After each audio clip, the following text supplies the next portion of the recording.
నమస్కారం. వరంగల్ దర్శన్ ప్రతిరోజు వార్తలకి స్వాగతం.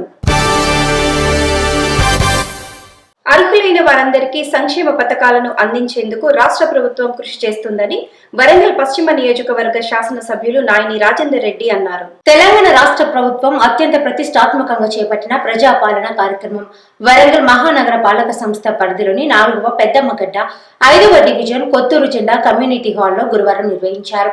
ప్రజాపాలన కార్యక్రమంలో భాగంగా నిర్వహించిన వార్డు సభలలో ముందుగా రాష్ట్ర ముఖ్యమంత్రి రేవంత్ రెడ్డి రాష్ట్ర ప్రజలకు అందించిన సందేశాన్ని Kazipet municipal deputy commissioner Ravinder చదివి వినిపించారు.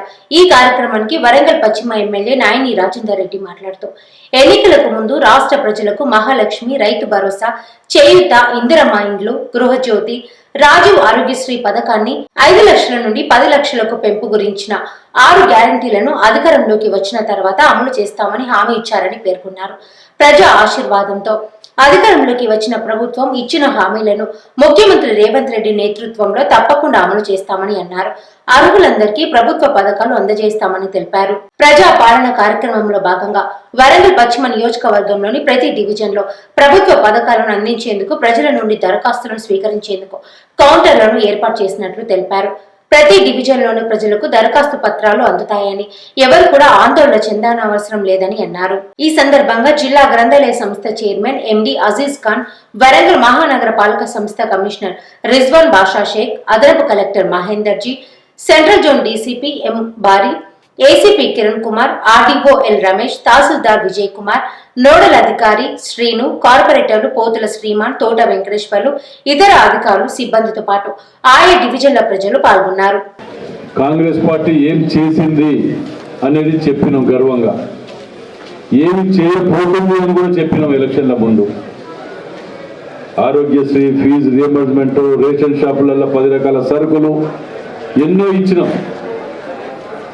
మళ్ళీ ఇవాళ మొట్టమొదటి సంతకం రేవంత్ రెడ్డి గారు, మన ముఖ్యమంత్రి గారు ఈ సంతకాలు పెట్టి ఈ పథకాలను మీ దగ్గరికి తీసుకువెళ్ళటానికి రాష్ట్ర వ్యాప్తంగా, అందులో మన నియోజకవర్గం 26 డివిజన్లలో ప్రతి డివిజన్లలో కూడా ఈ యొక్క ఫామ్స్ని సమకూర్చడం జరిగింది. ఇక్కడ 10 కౌంటర్లు 6వ తారీఖు వరకు ఉంటాయి. మీకు ఏ అవసరం ఉన్నా, ఏ ఇబ్బంది ఉన్నా ఈ కౌంటర్కి వచ్చి ఫామ్ ఫిలప్ చేయరాకపోయినా వాళ్ళు ఫిలప్ చేసే మార్గం చెప్తారు. ఇవాళ ఈ యొక్క సంక్షేమ పథకాన్ని మీరు గతంలో ఆఫీసులో చుట్టూ తిరిగి గంటల కొద్ది తిరిగి ఆటోల కిరాయిలు, ఈ కిరాయిలు పెట్టుకొని తిరిగినటువంటి సందర్భం మనం చూసినాం. ఇవాళ మీ ఇంటికాడికి వచ్చినప్పుడు మీరు అందరూ కూడా అధికారులకు సహకరించవలసిన బాధ్యత మీ అందరిపై ఉన్నది. రేషన్ కార్డు లేకపోతే ఎవరట, ఇంకేదో లేకపోతే ఏది లేదు, అందరూ అప్లై చేసుకోండి. రేషన్ కార్డు లేకపోతే కూడా అప్లై చేసుకోవడానికి ఒక కౌంటర్ ఉంటుంది ఇక్కడ మీ దగ్గర. అలా అప్లై చేసుకుంటే కూడా దాన్ని విచారించి చేస్తారు. ఎందుకంటే గతంలో రేషన్ కార్డులు ఇవ్వలేదు. వీటన్నిటిని కూడా మళ్ళా పునఃప్రారంభించడానికే ఈ యొక్క ప్రభుత్వం ముందుకెళ్తుంది. దానికి మీరు అందరూ సహకరించాలని కోరుతూ, మరి ఈ పథకాలను కూడా ఏ విధంగా దరఖాస్తులు ఇంటికి మీరు తీసుకువెళ్ళి తెలిసిన వాళ్ళతోటైనా ఫిలప్ చేయించండి. తెలియకపోతే ఇక్కడ అధికారులు దీనికి ప్రత్యేకంగా సెల్ ఉన్నది, వారు మీకు ఆర్పీల ద్వారా కానీ ఇంకెవరి ద్వారా కానీ ఎట్లా ఫిలప్ చేయాలనే దాని మీద మీకు సందేశం ఇస్తారు. వాళ్ళు దాని ప్రకారం నడవండి. Thank you. 2 రోజుల పాటు జరిగే అఖిల భారత హిస్టరీ కాంగ్రెస్ గురువారం కేయూలో ప్రారంభమైంది. ఆల్ ఇండియా హిస్టరీ కాంగ్రెస్ ఆధ్వర్యంలో 2 రోజుల పాటు జరిగే హిస్టరీ కాంగ్రెస్ సదస్సు గురువారం కాకతీయ విశ్వవిద్యాలయంలో ప్రారంభమైంది. ప్రారంభ కార్యక్రమంలో వివిధ యూనివర్సిటీలకు చెందిన చరిత్ర పరిశోధకులు, పలువురు ప్రముఖులు పాల్గొన్నారు. దేశవ్యాప్తంగా దాదాపు 200 మంది పరిశోధకులు, చరిత్రకారులు, స్కాలర్స్ ఇందులో పాల్గొనడం విశేషం. 1000కి పైగా పరిశోధన పత్రాలను ఇందులో సమర్పించనున్నారు. శనివారం ముగింపు కార్యక్రమం జరగనుంది. హిస్టరీ కాంగ్రెస్ యూనివర్సిటీ క్యాంపస్ లో సందడి వాతావరణాన్ని నెలకొంది. ఇందుకు సంబంధించి భారీ ఏర్పాట్లు చేశారు. Finally, a comment on how Nehru saw his role in taking the historical process forward.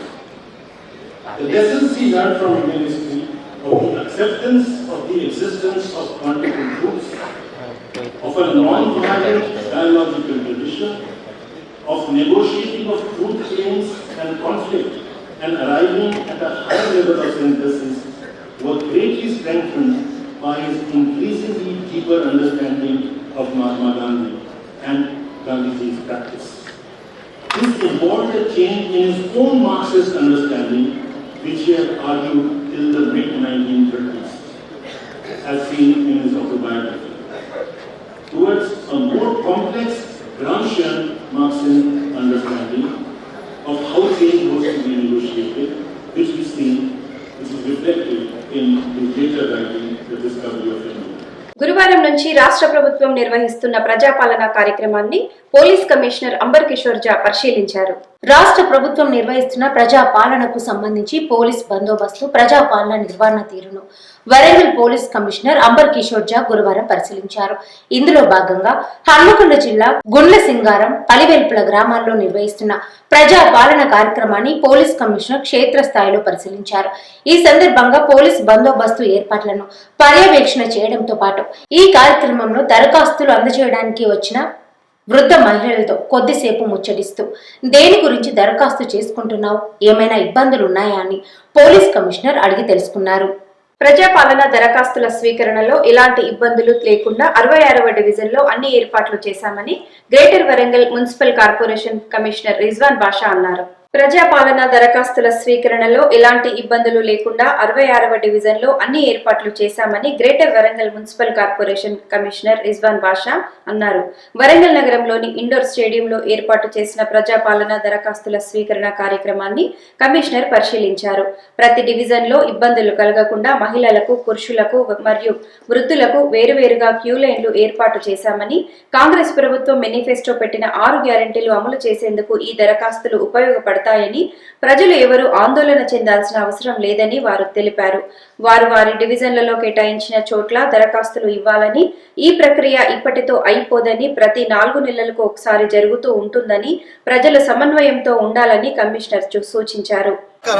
So ఈ రోజు వరంగల్ మహానగర పాలక సంస్థ ద్వారా 66 డివిజన్లలో కూడా ప్రజాపాలన సందర్భంగా ఈరోజు దరఖాస్తుల స్వీకరణ ప్రోగ్రామ్ అనేది స్టార్ట్ చేయడం జరిగింది. ఇందులో భాగంగా ప్రతి వార్డుకి అధికారులందరినీ కూడా టీమ్ విజిటింగ్ వార్డు సభలు పెడుతున్నాము. సో ప్రతిరోజు 8 వార్డులు చొప్పున వార్డు సభ నడుస్తుంది. మరియు ప్రతి కౌంటర్లు ప్రతి వార్డులో పెట్టడం జరిగింది. ఈ వార్డు కౌంటర్లు ప్రతి ఈ 8 రోజులు కూడా కంటిన్యూస్ గా ఉంటుంది. సో డిసెంబర్ 28 నుంచి జనవరి 6వ తారీఖు మధ్యలో, డిసెంబర్ 31, జనవరి 1 2 రోజులు ఉండవు. సో మిగిలిన ఈ 8 రోజుల్లో కంపల్సరీగా ఈ యొక్క ప్రతి వార్డులో కౌంటర్స్ ఏర్పాటు చేయడం జరిగింది. సో ప్రజలందరూ కూడా వారి యొక్క స్కీమ్స్ అనేవి కామన్ అప్లికేషన్ ఫామ్ ఉంది. సో అప్లికేషన్ ఫామ్ తో పాటు Aadhaar card and ration card ఉన్న వాళ్ళు ఉంటే రేషన్ కార్డు కూడా దరఖాస్తు జతపరిచి వాటిని అప్లికేషన్ మీరు సబ్మిట్ చేయొచ్చు. సో కౌంటర్స్ కూడా పెట్టడం జరిగింది. హెల్ప్ డెస్క్ కౌంటర్లు 3 పెట్టడం జరిగింది. ఆర్పీలు కూడా ఉన్నారు, వాళ్ళు కూడా మీకు అసిస్ట్ చేస్తారు. అప్లికేషన్ ఫామ్ ఎలా ఫిల్ చేయాలి, లేకపోతే రాలేని వాళ్ళని కూడా అసిస్ట్ చేస్తారు. ఆశా అండ్ అంగన్వాడీ వాళ్ళని కూడా హెల్త్ క్యాంప్ కూడా పెట్టడం జరిగింది ఎవరికైనా సపోర్టింగ్ కోసం. అండ్ ఉమెన్ కోసం స్పెషల్ గా 3 కౌంటర్లు పెట్టడం జరిగింది. అండ్ జనరల్ గ్రీవెన్స్ కోసం కూడా ఒక కౌంటర్ పెట్టడం జరిగింది. సో అలా ఓవరాల్ టోటల్ ఓల్డ్ పీడబ్ల్యూడీ వాళ్ళకు కూడా ఒక కౌంటర్ పెట్టడం జరిగింది. సో టోటల్ 10 కౌంటర్స్ పెట్టి సో 66 డివిజన్స్ లో కూడా అందరు కూడా ఈరోజు అప్లికేషన్ దరఖాస్తు స్వీకరించడం జరుగుతుంది. గురువారం హన్మకొండలోని శ్రీ షిరిడి సాయిబాబా మందిరంలో ఎమ్మెల్యే నాయిని రాజేందర్ రెడ్డి బాబాని దర్శించుకుని ప్రత్యేక పూజలు నిర్వహించారు. గురువారం హన్మకొండలోని శ్రీ షిరిడి సాయిబాబా మందిరంకు విచ్చేసిన ఎమ్మెల్యే నాయిని రాజేందర్ రెడ్డిని ఆలయ మర్యాదలతో పూజారులు, ఆలయ సిబ్బంది ఘనంగా స్వాగతం పలికారు. అనంతరం ఎమ్మెల్యే నాయిని రాజేందర్ రెడ్డిచే కొత్త సంవత్సరం 2024 మందిరం ప్యాకెట్ క్యాలెండర్ ఆవిష్కరణ జరిగింది. ప్రజాపాలన గ్రామ సభలను కట్టుదిట్టంగా నిర్వహించాలని ములుగు జిల్లా ఎస్పీ గౌస్ ఆలం ఐపీఎస్ అన్నారు. ములుగు జిల్లాలో గల పలు భరోసా సెంటర్స్ ను నేరుగా సందర్శించి కార్యక్రమ ఏర్పాట్లను పర్యవేక్షించారు. ఈ సందర్భంగా జిల్లా ఎస్పీ మాట్లాడుతూ ప్రభుత్వ ఆదేశాల మేరకు జిల్లాలో గల అన్ని గ్రామ పంచాయతీలలో కట్టుదిట్టంగా ప్రజాపాలన సభలు నిర్వహించి ప్రజల నుంచి మహాలక్ష్మి, రైతు భరోసా, ఇందిరమ్మ ఇండ్లు, గృహలక్ష్మి, చేయూత పథకాలకు సంబంధించిన దరఖాస్తులు స్వీకరించేలా పగడ్బందీగా భద్రతా చర్యలు చేపట్టామని తెలిపారు. అర్హులైన ప్రజలు స్వేచ్ఛగా ప్రభుత్వ పథకాలను సద్వినియోగం చేసుకోవాలని వారు కోరారు. మన ఉమ్మడి వరంగల్ జిల్లాలో జరిగే వార్తా విశేషాలను ప్రతిరోజు మీకు అందిస్తుంది మన వరంగల్ దర్శన్ ఛానల్. మా ఛానల్ను ఆదరిస్తున్న ప్రేక్షకులకు కృతజ్ఞతలు. ఇంకా మా ఛానల్ సబ్స్క్రైబ్ చేసుకున్నట్లయితే వెంటనే సబ్స్క్రైబ్ చేసుకోండి, లైక్ చేయండి, షేర్ చేయండి. అలాగే బెల్ సింబల్ను ప్రెస్ చేయండి. మా నోటిఫికేషన్స్ అన్నీ మీ మొబైల్లో వస్తాయి. Thank you. వీక్షించండి వరంగల్ దర్శన్ ప్రతిరోజు వార్తల్ని. నమస్తే.